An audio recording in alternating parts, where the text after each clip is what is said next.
Durante 31 días nadie sabía dónde estaba. Hasta que la verdad salió a la luz. El caso real de Casey Anthony. Era junio de 2008, en Orlando, Florida. Cindy Anthony, una abuela preocupada, tomaba el teléfono para hacer una llamada al 911, que quedaría grabada en la memoria de Estados Unidos. Su voz sonaba nerviosa, pero también incrédula. Decía que no había visto a su nieta Kaylee, de solo 2 años, en más de un mes. Lo más alarmante era que su propia hija, Casey Anthony, no parecía tener prisa por explicar dónde estaba la pequeña. En la llamada, Cindy dejó escapar una frase que estremeció a los operadores. «Ha pasado un mes desde que vi a mi nieta, y huele como si hubiera habido un auto con un cuerpo». Fue el inicio de un caso que paralizó al país, no solo por la desaparición de una niña, sino por las extrañas y contradictorias actitudes de su madre, que parecían esconder algo mucho más oscuro.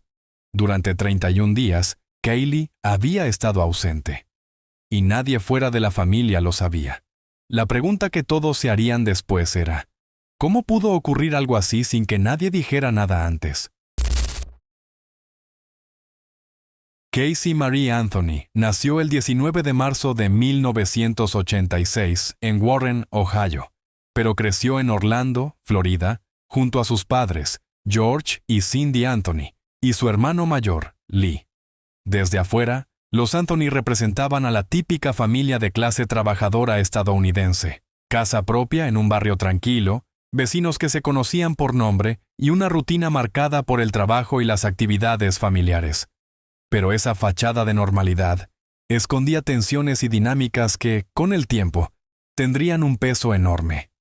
Desde muy joven, Casey fue descrita como carismática y sociable, con facilidad para hacer amigos, y una sonrisa que desarmaba cualquier discusión. Sin embargo, también tenía una tendencia marcada a evitar responsabilidades y a recurrir a mentiras para salir de problemas, algo que sus padres, sobre todo Cindy, muchas veces pasaban por alto o justificaban. En la adolescencia comenzó a mostrar un comportamiento más impredecible. Aunque era buena estudiante en los primeros años, su rendimiento escolar bajó en la secundaria. Amigos de la época recordaban que podía ser divertida y entusiasta, pero que también tenía momentos en los que parecía guardar secretos o desaparecer de la vida social sin explicar por qué. En 2005, a los 19 años, Casey dio a luz a su hija, Kaylee Marie Anthony. La identidad del padre nunca fue confirmada públicamente. Distintas versiones circulaban entre familiares y conocidos, pero Casey evitaba dar una respuesta clara incluso a sus amigos más cercanos.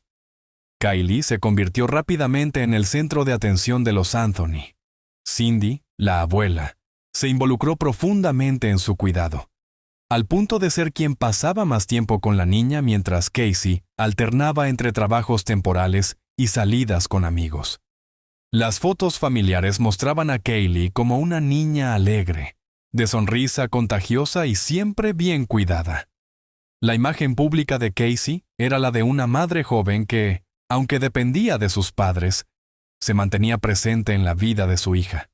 Pero dentro de la casa, las discusiones eran cada vez más frecuentes. George y Cindy reclamaban que Casey no tenía un empleo estable y que pasaba demasiado tiempo fuera de casa. Ella, por su parte, se quejaba de que sus padres interferían demasiado en sus decisiones y que no le daban la independencia que deseaba. Pese a todo, desde el exterior, la vida de los Anthony parecía la de cualquier otra familia. Nadie en el vecindario podía prever que en cuestión de pocos años, ese hogar se convertiría en el epicentro de uno de los casos criminales más mediáticos y controvertidos de Estados Unidos. El 15 de julio de 2008, el número de emergencias 911 en Orlando recibió una llamada inquietante. Cindy Anthony, abuela de Kaylee, reportaba que su nieta llevaba desaparecida más de un mes. El operador, sorprendido, le preguntó cómo era posible que esperaran tanto para denunciarlo. Cindy, entre nerviosa e indignada, respondió que había estado recibiendo explicaciones de su hija Casey, pero que ahora algo le decía que la situación era mucho más grave.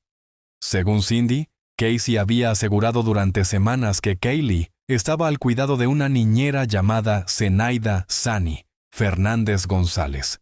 Según la historia, la mujer era de confianza y había cuidado de la niña en múltiples ocasiones.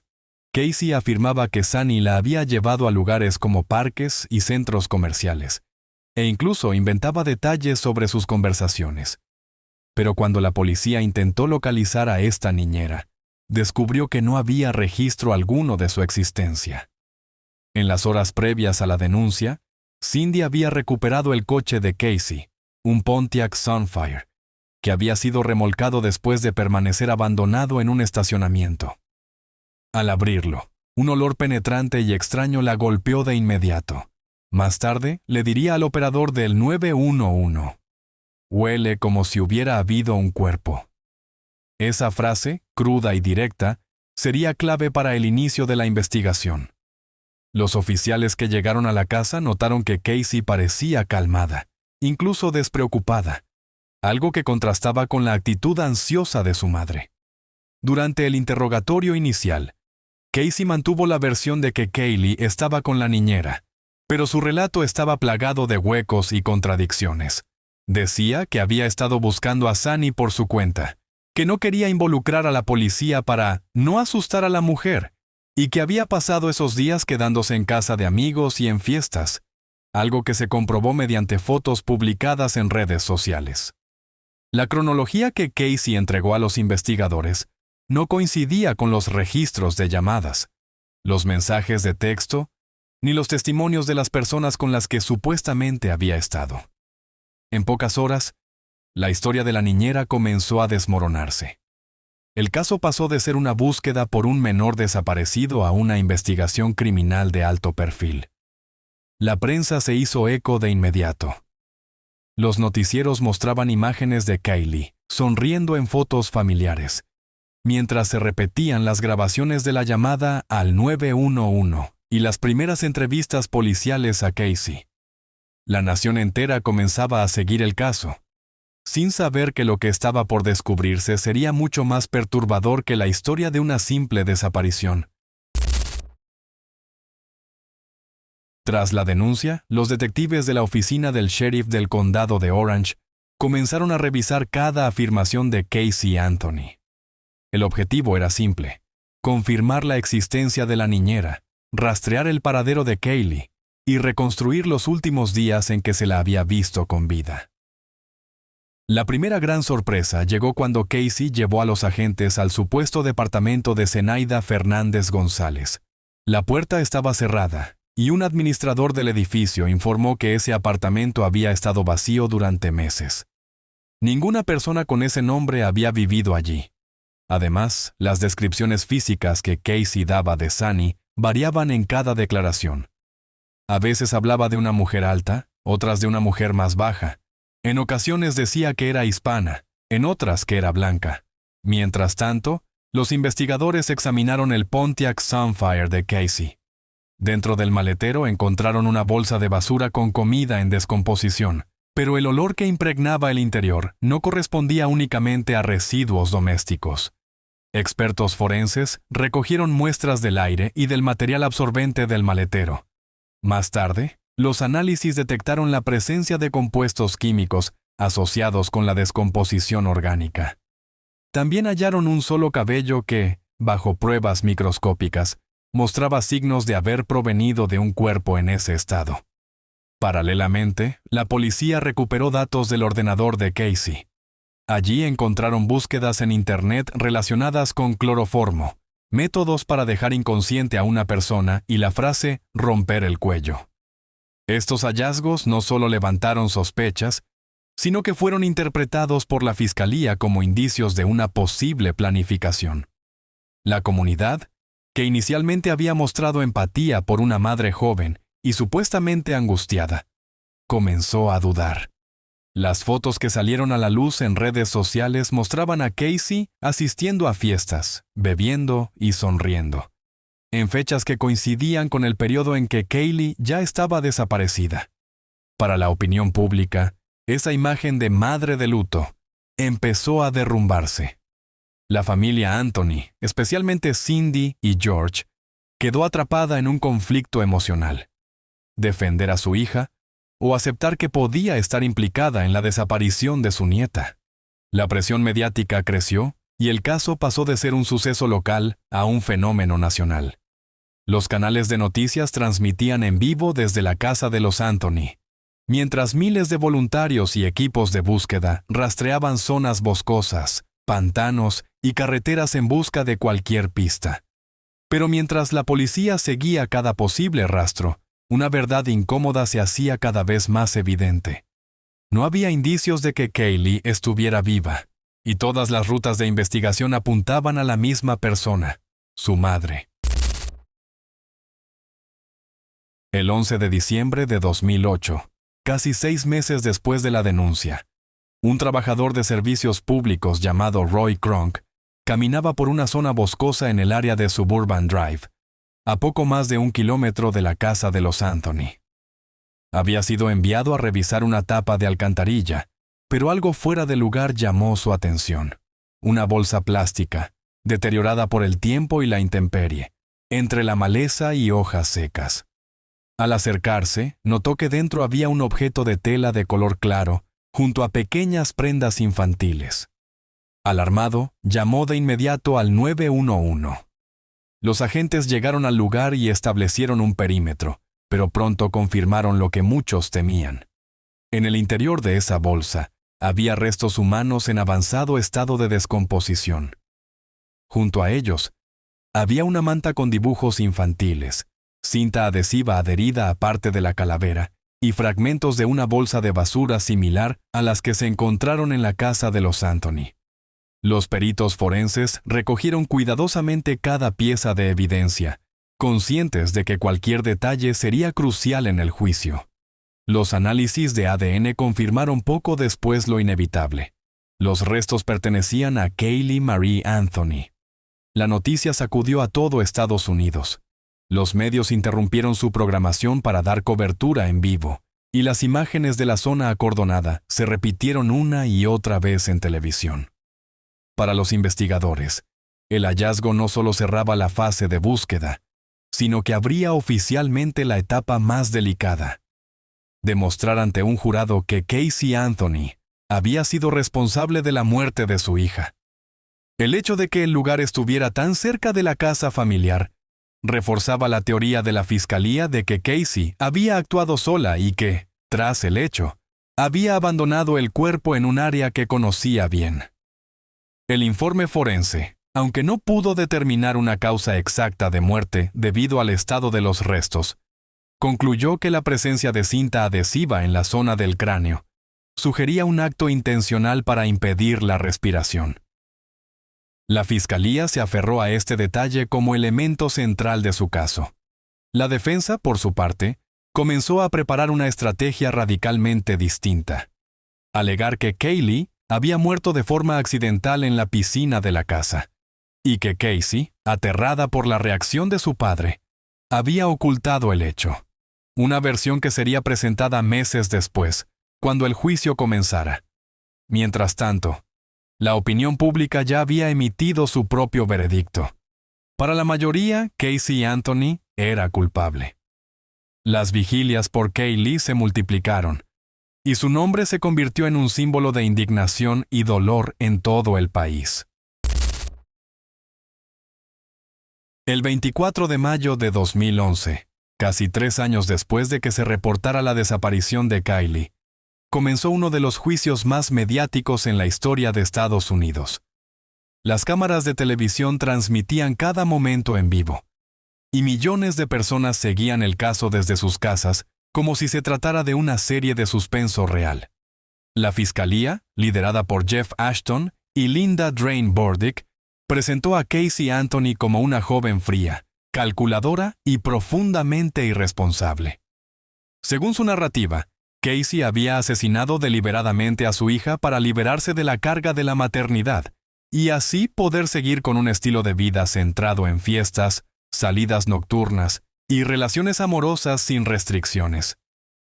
El equipo de la fiscalía mostró fotografías de Casey sonriendo en fiestas y bailando en clubes nocturnos en los días posteriores a la desaparición de Kylie. También presentó registros de búsquedas en la computadora familiar que incluían términos como cómo fabricar cloroformo y cuánto tarda una persona en dejar de respirar. Para ellos, todo esto formaba un patrón: planificación, ejecución y encubrimiento. Por su parte, la defensa, encabezada por José Báez, sorprendió desde el primer día. En su declaración inicial, Báez negó que Casey hubiera asesinado a su hija. Sostuvo que Kylie había muerto accidentalmente al ahogarse en la piscina de la casa familiar y que George Anthony, padre de Casey, había ayudado a encubrir el hecho. Fue una acusación explosiva, pues implicaba a un miembro de la familia sin que existieran pruebas físicas que lo vincularan directamente. La defensa también argumentó que Casey había crecido en un ambiente de abuso y manipulación, lo que explicaba su comportamiento errático, sus mentiras y su aparente falta de preocupación. Sin embargo, esta estrategia dividió aún más la opinión pública. Algunos comenzaron a cuestionar la narrativa de la fiscalía, mientras que otros consideraron las acusaciones de la defensa como un recurso desesperado para generar dudas.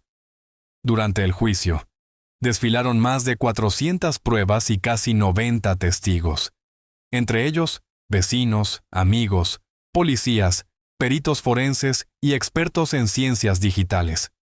La fiscalía insistió en que la cinta adhesiva encontrada en el cráneo de Kylie era una prueba inequívoca de homicidio intencional, mientras que la defensa dijo que era un elemento añadido tras la descomposición y no podía tomarse como indicio de causa de muerte. Las audiencias se prolongaron durante 6 semanas y cada día la cobertura mediática era intensa.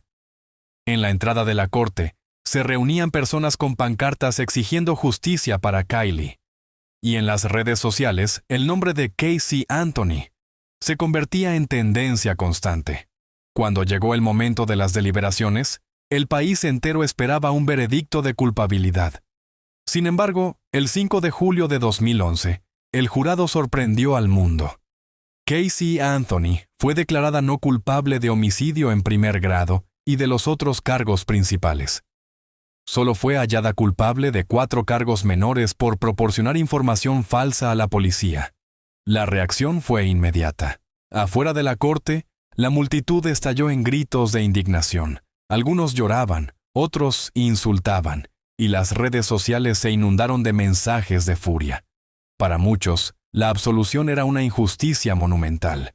Para otros, era la prueba de que la fiscalía no había logrado demostrar su caso más allá de toda duda razonable.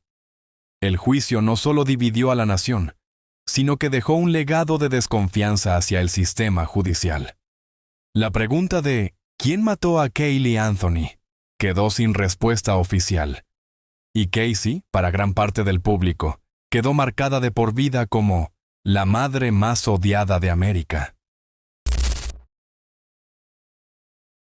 Cuando el jurado anunció que Casey Anthony sería absuelta del cargo de asesinato en primer grado, la reacción fue inmediata y feroz. En las afueras del tribunal, multitudes que habían seguido el caso minuto a minuto estallaron en gritos de incredulidad.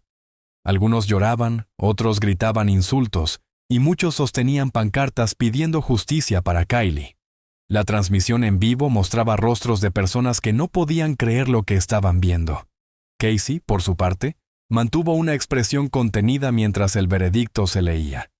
En cuestión de días, su historia ya no era solo un caso judicial, sino un fenómeno cultural. Programas de televisión, tertulias radiales y foros en Internet se llenaron de debates. ¿Se había hecho justicia o el sistema había fallado estrepitosamente? La joven fue liberada pocos días después, debido a que ya había cumplido condena por los delitos menores de los que sí fue hallada culpable, como dar información falsa a la policía. Sin embargo, su vida fuera de prisión no sería fácil. Aunque legalmente libre, Casey Anthony se convirtió en una de las personas más rechazadas de Estados Unidos. Recibía amenazas constantes, debía vivir en lugares desconocidos para evitar a la prensa y rara vez aparecía en público. Con el paso de los años, se supo que intentó rehacer su vida lejos de Florida, aunque siempre en la sombra mediática. A partir de 2017 comenzó a conceder entrevistas esporádicas, defendiendo su inocencia y asegurando que la muerte de su hija había sido un accidente. Sin embargo, para gran parte de la opinión pública, esas palabras no hacían más que reabrir heridas. En redes sociales y medios, el nombre de Casey Anthony sigue siendo sinónimo de polémica. Cada vez que se filtra una imagen suya o concede una declaración, los comentarios se llenan de indignación. Aunque la ley la declaró inocente, la condena social parece no tener fin. Desde su liberación, Casey Anthony ha vivido lejos del ojo público, aunque en ocasiones ha dado entrevistas para defender su inocencia.